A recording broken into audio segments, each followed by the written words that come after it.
Let's talk about Anchor. If you haven't heard about Anchor, it's the easiest way to make a podcast. Let me explain. It's free. That's right. No more excuses. Get your lazy ass off the couch. Go start a podcast.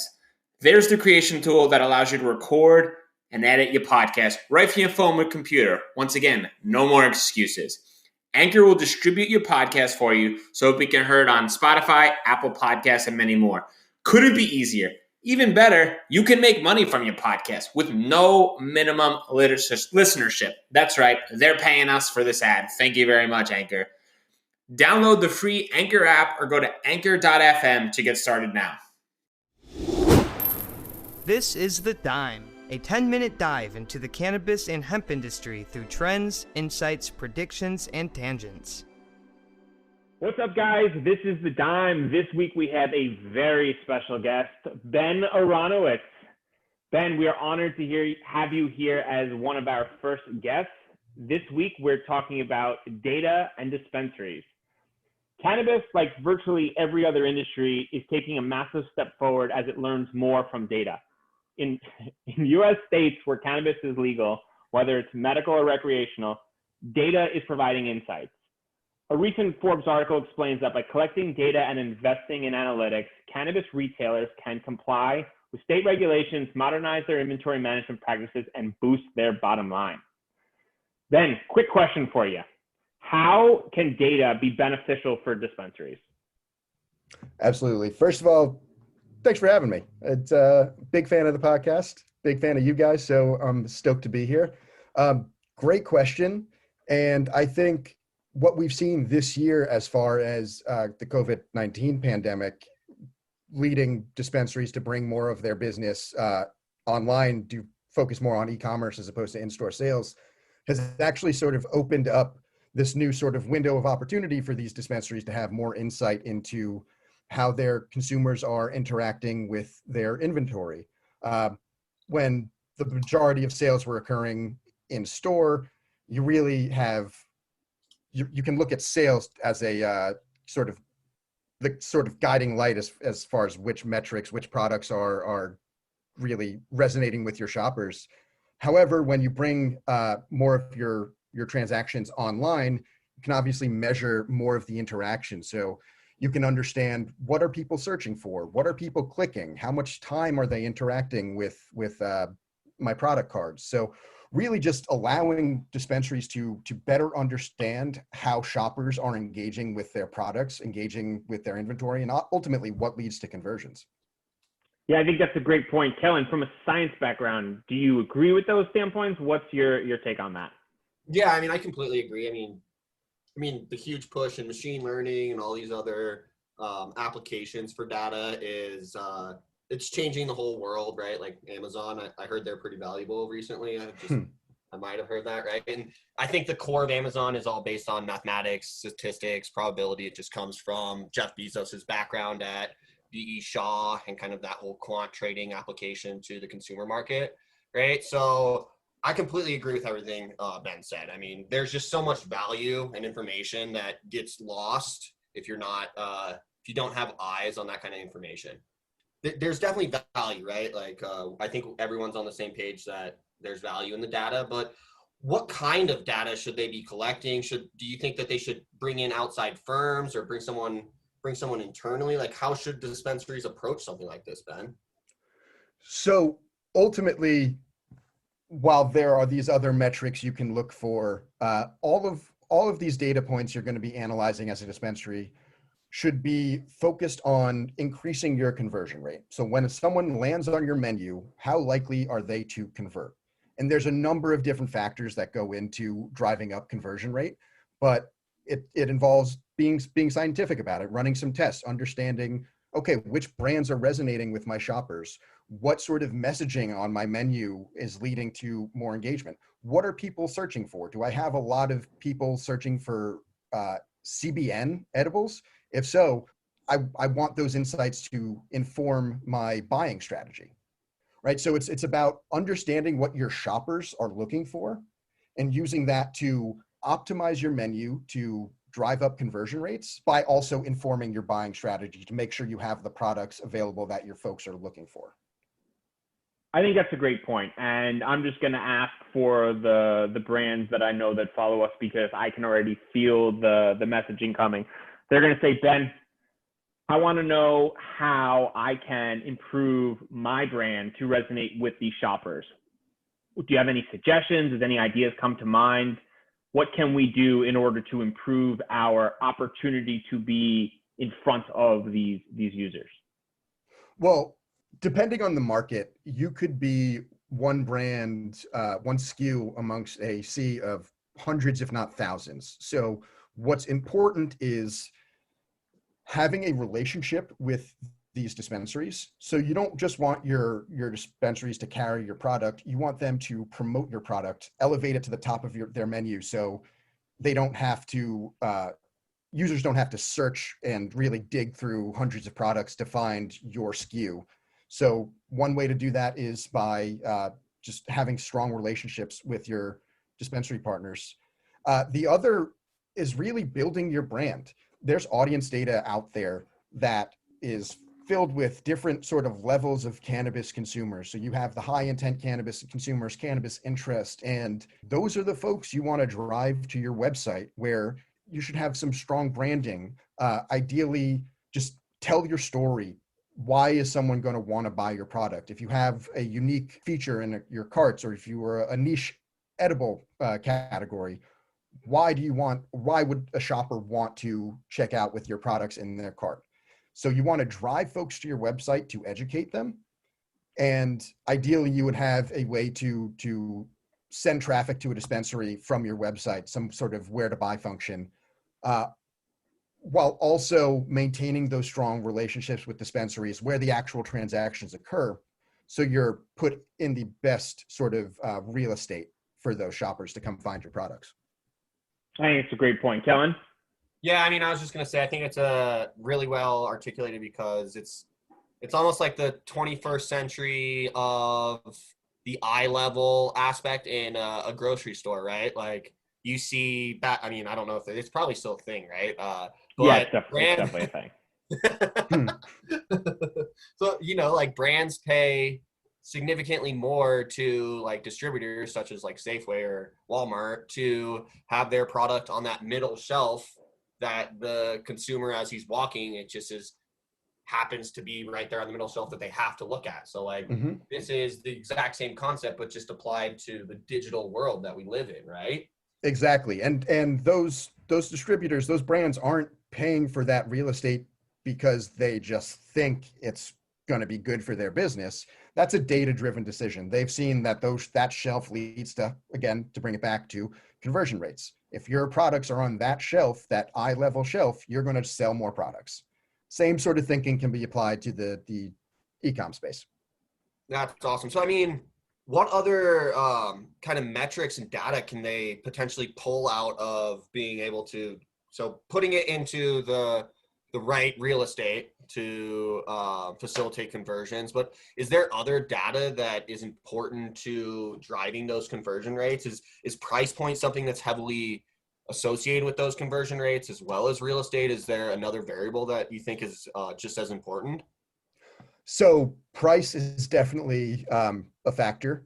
And as opposed to more traditional CPG industries where folks may be more brand loyal. I buy Colgate because I've been buying Colgate for years. Why? It's not something I think about on a regular basis. There isn't the same sort of brand equity in cannabis yet. I foresee that changing as we shift more to, I guess, more adult use markets, more destigmatization of cannabis, and again, more of a focus on e-com. I think that's where things are heading. So understanding price now and how price sensitive shoppers are today is super valuable. But I think as we look ahead to the future where brands are able to develop that direct relationship with shoppers, I foresee price being less of a factor. However, there's always going to be price sensitive shoppers who are going to land on your menu and sort by price to just find the cheapest flower they can get. Do you see a huge push in kind of like, what was the book I was reading a while ago, but it talked about how Target knows more about their consumers than the consumers know about themselves, I guess is the best way to put it. I think they can tell if a female's pregnant before they know, I think was the headline that I read. And that all has to do with kind of the membership program. So in terms of aggregating consumer data on individuals, do you think that there's going to be a big push for dispensaries to develop those kind of membership programs to then customize the information that they're providing to individual consumers? Absolutely. So a lot of dispensaries already have loyalty programs, which are tied to a unique email address, and they can see, okay, this email address has purchased XYZ over the past 60, 90 days. So they're probably going to be interested in these new products that we're bringing on board. So that, you're absolutely right. That loyalty data, that membership data allows you to surface the right products for those shoppers. There's still a manual element to it. You need to analyze that data and understand, okay, this is the bucket of people who are going to be interested in my new drinkables line that we brought into the shop. While these are the people who are going to be interested in this luxury flower brand that we're working with now. So understanding what people are shopping for, what people have shopped for historically is absolutely going to inform what they shop for in the future. And again, to bring it back to e-com, as these e-com providers get more sophisticated, I wouldn't be shocked to see more personalization come to these menus. So if I'm a drinkables fan in California, the products I see may end up being totally different from the products that you, Kellan, see if you're a big flower guy. We're not there yet, but that is absolutely where I see the industry heading, just as more transactions occur online, more data can be had and more personalization can be born from it. Yeah, that's such an exciting point, Ben. And I don't think that's one that I think people who go into a dispensary now kind of just take for granted because they're so used to having a personalized experience from more of a mature industry where, you know, just like you said, if I'm someone who really wants a specific type of edible, let's say like a 2-to-1, and I go into a dispensary and they don't have it, how valuable would it be for a brand I've never heard of to position a similar product in front of me at that time when I'm going to purchase something? I'm there to purchase an item. I'm ready to make my decision and pull the trigger, but there's not the one I want. So instead of not having an item to purchase, they make a recommendation and say, hey, Bryan, like, based on your experience, we know you probably want these few items, like here, take a peek. And that is in my mind, helpful. In other minds, probably pretty uncomfortable and intrusive as people recognize that understanding data and providing personalized data sets for helping others make decisions, it's a huge step for the advancement of the industry. And I'm excited to see that kind of take place. Absolutely. And there's always been that sort of personalization in cannabis. However, that was the bud tender. The bud tenders would greet a shopper. The shopper would look overwhelmed looking at the menu of 1,200 SKUs, and the bud tender would ask questions like, hey, what are you looking for? What's your tolerance level? What have you enjoyed in the past? What have you not liked? And they, in that moment, would be putting all of this information, all these different data points into their sort of personalized recommendation algorithm and spit out a couple recommendations to the shopper. If hold on a second, Ben, if you hope this person is acting in good faith, but in some aspects they're not, right? They're saying, hey, like, I got pushed this brand and I was told to try and sell more of this. So everyone that comes in, no matter what they say, guess what, Charlie, you're getting this brand because I'm pushing the shit out of this brand. So I wonder if the decisions and the influence of the bud tender, like you said, was always honest and forthcoming, or if there wasn't any sort of, you know, monetary guidance for making specific recommendations. Yeah, I think honestly, I want to just jump in there. That was, it still continues to be a huge prevalent issue depending on how the states are. I know in Colorado, in order to have a dispensary, you had to be vertically integrated. And so the bud tenders in Colorado were strictly only pushing their products because it was from their company's grow that the dispensary was selling, right? So any other products in there, they want to push it all. And so maybe data, totally, right? But so data maybe even levels the playing field. You know what I mean? Exactly.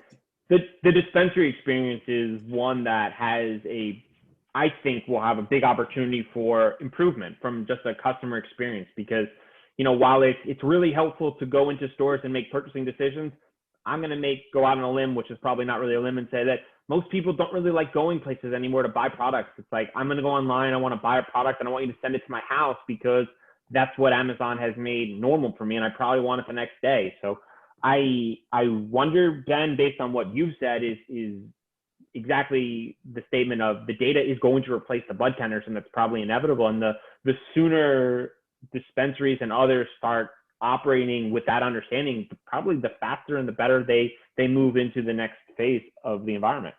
Absolutely. And just sort of like the general direction of retail across industries is the in-store experience is going to be more about exactly that. It's going to be about the experience.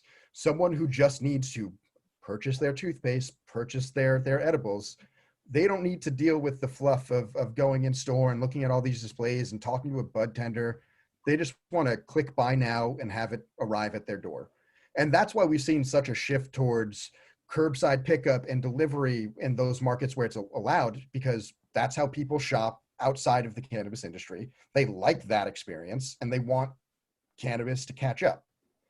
So I definitely see things heading there. I don't think the in-store experience is ever going to disappear, Sure. but I think it's going to, the use case of the in-store experience is going to change. It's going to be more of a fulfillment center or an education center where the folks who maybe are new to cannabis or are, say I'm traveling to an adult use market, I'm from a market that doesn't have cannabis, going on a hike, let me see what's going on. I talk to the bud tender. That is still going to have its place. But for the vast majority of shoppers who are just kind of, they're regular users, they're making their purchase every 3 weeks, they don't need the in-store experience. They just want their products at their door.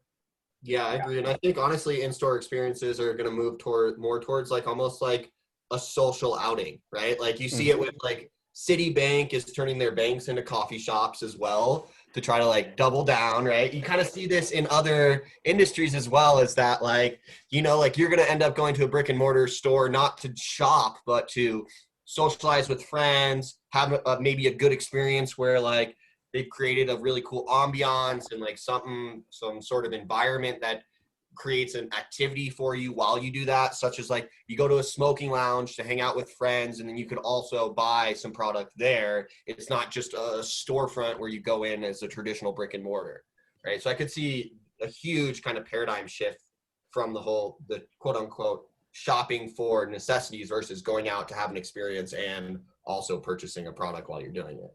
Absolutely. I'm not sure if you guys are familiar with Planet 13 in Vegas, but yeah, it does not close Planet 13.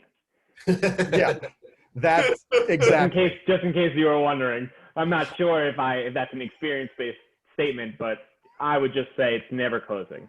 It never closes. That is exactly what well, maybe not exactly. That's a Vegas version of where I see the rest of the industry heading. Cool. Ben, can you tell the good folks at home a little bit about your background and your experience specifically with cannabis? Absolutely. So professionally, I work with brands and dispensaries on understanding their data and optimizing both their menu and their marketing initiatives. Personally, I've been involved with cannabis for about a decade. Call it an amateur involvement, but I'm a patient in the New York market. Chronic pain. I have TMJ. My jaw hurts, and so I'm a patient at Columbia Care Brooklyn. It's my go-to. Nice. And it is prediction time. The year is 2024, since that's the year Kellan believes cannabis will be federally legal. Kellan and I differ pretty aggressively on that year, but so that everyone can play in this prediction time, that's the year we'll go with. Okay. Tell us about the dispensary experience or the data experience. What does data do for users? How is data utilized from a customer experience, or what do you hope the industry becomes utilizing data? Great question. I think cannabis is going to start to look more like these other industries that are destigmatized and just kind of, they're out there. Like, why is cannabis any different than alcohol versus toothpaste? Again, I've been talking about toothpaste quite a bit today, but yeah, I foresee regulations becoming, I guess, an eased regulations, right? There's a lot of sort of regulations in place for these dispensaries and these brands. They can't really advertise and they can't really run a business the way these other industries can. So I expect those regulations to be eased. It's going to be easier for these brands, these dispensaries to run a business. And I see the in-store experience will be just that. It'll be experience-based. Whereas the online menu is where they're really going to be focused on that personalization, surfacing the right products to the right person at the right time, making sure you have the right inventory available based on what the consumers have told you, based on their searches, the filters they take place. And yeah, I expect cannabis menus to look more like the Amazon menus that you see with sponsored products, product reviews. When was the last time you bought something on Amazon without reading a review first? And isn't it crazy that people put things in their body and smoke things and just consume things without knowing what a single other person's experience was like? And that's something that's crazy to me and something I foresee changing by 2024. That's an excellent point. I think that's a great point, Ben. And to think about that is, you go into these dispensaries and the bud tender that you met 7.5 seconds ago is like, yeah, based on this menu that looks like it's completely overwhelming you, these are some of the products that I would recommend. And based on whatever he says, I'll probably make a decision near or around that because the experience is incredibly overwhelming. And I can only dream of an opportunity where I'm on my phone and I'm rating the cannabis and kind of the feelings it makes me feel, and it's providing me with recommendations of other products that it thinks I might like based on, similar user profiles and my personal preferences. And it's going to be really exciting for all those people who consume cannabis and they ask this question, and specifically my mom, who goes, is this scary pot, right? And I never want to have to tell her that it is or it isn't, because like I don't know how she's going to respond to that, and I am excited for the opportunity where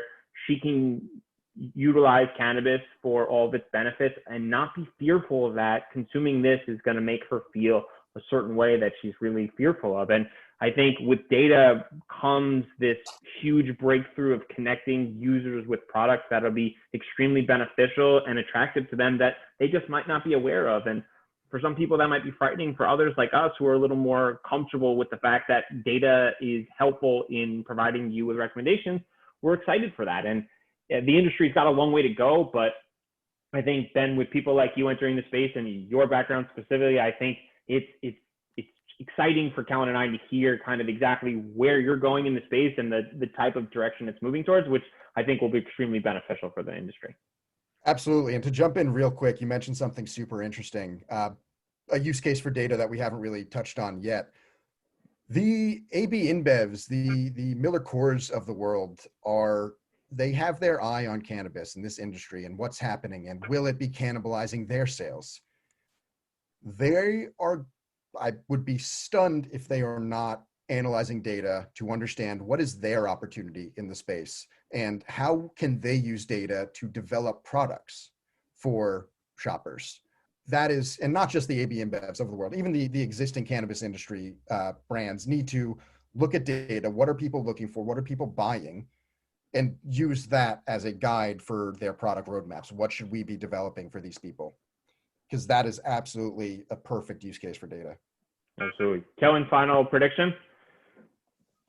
I predict that you're going to see exactly that, but then I also think that the data is going to be utilized to provide really valuable recommendations. But I think that I'm going to take it one step further. I think by that point, you're going to see potentially a